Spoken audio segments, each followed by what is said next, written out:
欢迎您来到古玩精品赏析第6期。本次讲述的是一件清晚青花龙纹开光花鸟纹盘龙瓶一对，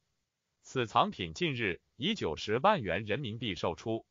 此件清晚青花龙纹开光花鸟纹盘龙瓶一对，款式康熙年制，纯口，直颈溜肩，腹部浑圆，底呈圈足，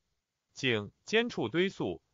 一条矫健的螭龙。龙形盘曲，龙爪张开，浮于瓷面，刚劲有力，龙头上扬，龙口微张，气势磅礴，祥瑞之气萦绕其间，与器形的简约大气相呼应。通体石白釉，外壁以蓝为地，留白式云龙纹，两条生龙一高一低，一平视一昂首，穿梭于云气间，聚精凝神，争夺龙珠。其龙身修长，双目炯炯，四爪遒劲有力，视之风姿卓越，灵动雄劲。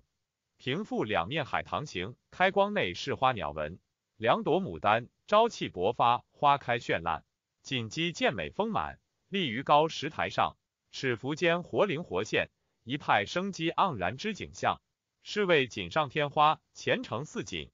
整器胎釉精良，青花蓝艳，器形奇巧，布局繁缛有致，寓意吉祥滔滔，实属收藏佳选。